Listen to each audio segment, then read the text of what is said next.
After a super magical 2020 season and several great offseason moves, the Cleveland Browns look destined to be one of the best teams in the NFL heading into 2021. They were even my preseason pick to win the AFC. But here we are with 2 games left in the regular season, and the Cleveland Browns, as we speak, are below 500 and have been one of, if not the most disappointing team in the NFL this year. And you might be wondering, what's gone wrong this season? Well, that's what we're going to be talking about in today's video.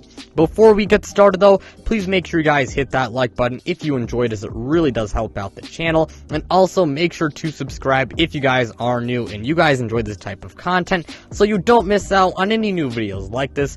Plus, we're on the road to 1,000 subscribers, and once we hit our goal, I am finally going to do a face reveal. But with that being said, let's go ahead and let's get this video started.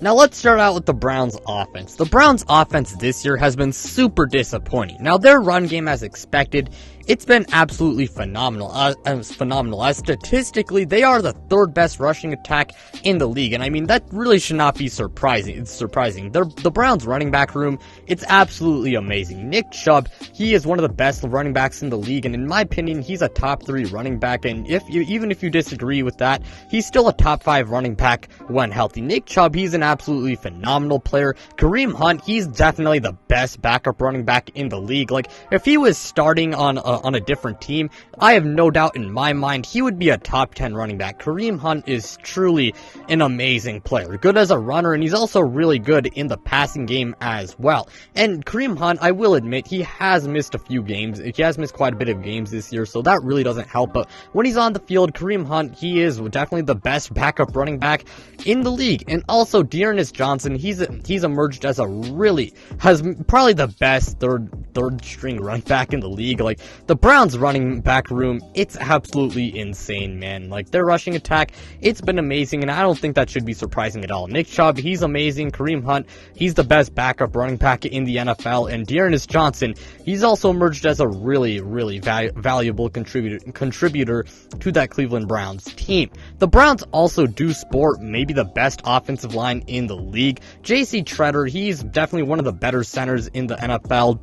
Wyatt Teller and Joel Bitonio, they are 2 of the best guards in the entire league. They are both top 5 in my opinion. And also Jack Conklin, even though he has missed quite a bit of, the games this year, when he was on the field, Jack Conklin was playing out of his mind. And Jedrick Willis, he's also not that bad of a player at all. Their running attack, it's great, and a large part of it is due to their offensive line. Their offensive line, it's amazing, and it's definitely one of the Browns' strengths. Not to mention, Cleveland has one of the best tight end groups in the league, consisting of David Njoku, Austin Hooper, and Harrison Bryant. So those are definitely the positives of Cleveland's offense. But what's really made them disappointing this year, and what's really held back the Browns' offense, is their passing attack. Their passing attack has not been good this year, as statistically, they're the 27th best passing attack, which in other words, definitely one of the worst passing offenses in the league. Now, I do think a large part of it is the wide receiving core, as admittedly, it could definitely use some work. Odell Beckham Jr. in Cleveland,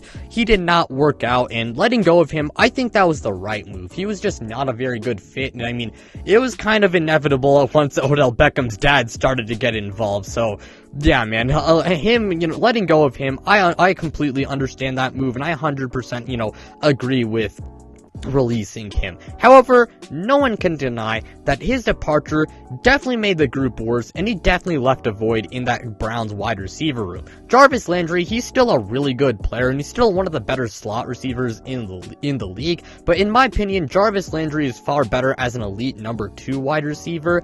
Donovan Peoples-Jones, I like him a lot, and I do think he is a really solid player, but he's still developing, and he still has not broken out as a player. However, I do think Donovan Peoples-Jones, he's probably going to take that next step as a player soon, but as of right now, he really hasn't. And Rashard Higgins, I mean, I really feel like he has been kind of underutilized this year, which really does suck, because Rashard Higgins has really good chemistry with Baker Mayfield. But yeah, man, Rashard Higgins, even though I do think he is underutilized and a really solid player, he's not exactly an alpha number 1 wide receiver. Simply put, Cleveland they lack a wide receiver one, and they need to address that in the offseason. Whether that be in the trade market, free agency, or the draft, they need to find a number one wide receiver.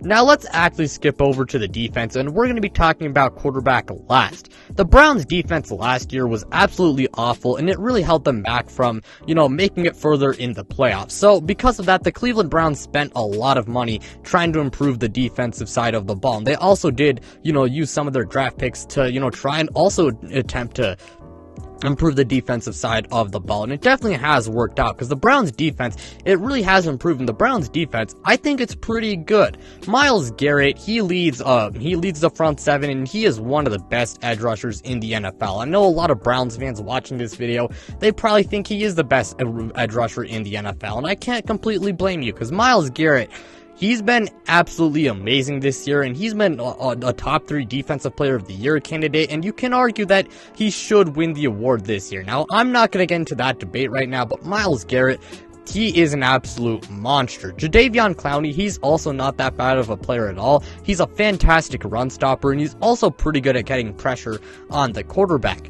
Jeremiah Owusukoromo has also played very well. He was their second round pick, and man, has he been amazing. I actually thought he was a first-round talent during the draft, last year. And, when he went to the second round, I was really shocked. And I thought the Browns would get a steal, and he really has proved to be one of the biggest draft steals from the 2021 NFL draft. He's absolutely amazing in coverage. He's not that bad of a pass rusher, and he's also not that bad of a run stopper. JOK, he's been really good in the playing time he's gotten. I really do hope the Browns give him a lot more playing time next year, because I think he is a damn good player. Their front seven, it's far from an elite unit, but it's definitely not that bad of a front seven. It's largely due to Myles Garrett. But moving on to the secondary has drastically improved. Last year, the secondary was maybe Cleveland's biggest weakness, and it definitely... the Browns front office, they've done a good job of, fixing up that issue, because the secondary has been really good this year. Denzel Ward, he's one of the best cornerbacks in the NFL, and I think he's criminally underrated. Like, a lot of people do not talk about him enough when they mention the best cornerbacks in the NFL. Greg Newsome, their first round pick, he's also had a really nice rookie season, and he's only going to get better from here. And to round out the cornerback room, Troy Hill, he's definitely one of the better slot cornerbacks in the league. The secondary does also have John Johnson, and he's one of the better safeties in the NFL. I think he's top 10 to 15. He's a very good player, and he's proved to be a really good free agent signing. But that's going to do it for the Browns defense. Last year, it was really bad, but this year, it's actually improved quite a bit, and they've kept the Browns in a lot of games. Now let's talk about the quarterback position now that we've got the offense and the defense out of the way. With all the good things I said about Cleveland, I know I said some bad, but I definitely said quite a bit of good things about Cleveland. You might be wondering, why exactly did they disappoint so much this year? Well, that's your answer. The quarterback position. Baker Mayfield, I have no clue what to think about him, honestly. He's one of the most polarizing players in the NFL. He's been really inconsistent throughout his career. In 2018, his rookie year, he was really good. 2019, he sucked. 2020, he was really good. And then 2021, which is this year, he's played pretty poorly. His poor play has really screwed up the rest of the team, and it has led to where we are now. And his poor play, I also do want to say, his poor play has been a big reason why the Browns' offense has been so disappointing, and a big reason why their passing offense has absolutely sucked. Now, that being said, I don't think we can pin all of the blame on Baker Mayfield, as though he has played through several injuries, and it clearly has affected his play. And not only that, but the Browns, as I said before, they could use a true number one wide receiver. Not having a true number one wide receiver, I think that doesn't help him at all. And I do think Kevin Stefanski, sometimes his play calling, I can't lie, it was kind of, it was pretty questionable at times, and I think Kevin Stefanski does deserve some blame as well. Since I think his play calling, it could be kind of questionable at times, and it's definitely a reason why this year has been so rough for the Cleveland Browns. However, Baker Mayfield, He has not been good this year, and his bad play again, I think it's the main reason why the Browns have disappointed so bad this year. If he played like how he did last season, or was, slightly better, then the Browns, I have no doubt in my mind they would be the number one in the AFC North, but yeah, that's not the case. Now, Baker Mayfield's bad season has also sparked the discussion on whether or not Cleveland should move on from him in the offseason, and you guys might wonder,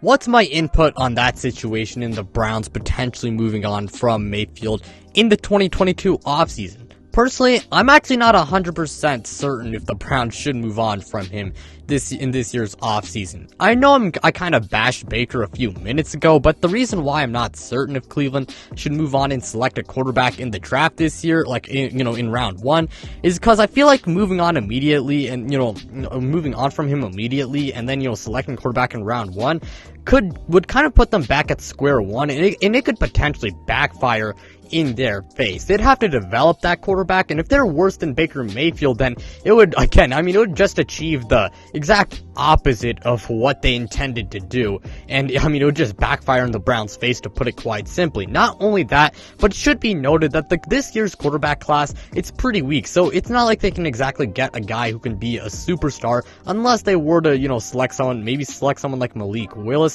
Malik Willis, he is good, but he's a super raw prospect, and he would need time to develop, and the Browns, they need a win now, guys, so, he really would not fit their timeline, and, really would not fit what the Browns are trying to do. Now, if the Cleveland can get someone like Russell Wilson or Aaron Rodgers in the offseason, they 100% should move on from Baker Mayfield, but who knows if that's gonna happen. Not only that, but again, Mayfield, he played through several injuries that hampered his play, and I do believe if he was healthy, that he would have actually been pretty solid this year. And if I were Cleveland, I would probably take a quarterback in rounds 2 to 3 and have that guy back up Baker and, in a way, kind of develop that quarterback just in case Baker Mayfield, continues to play poorly. Not only that, but selecting a quarterback could definitely, increase the competition. It definitely could drive Baker to, improve his play and, just cause him to play good. So that's what I would do if I were the Browns. But that's all I have to say for today's video. Let me know what you guys think in the comment section below. Again, thank you guys so much for watching. It truly means a lot. For another reminder, like, subscribe, do all of that stuff. And also, please make sure to go ahead and check out my podcast and my Twitter. Links to both, they are in the description below. But without further ado, I'm out, you guys.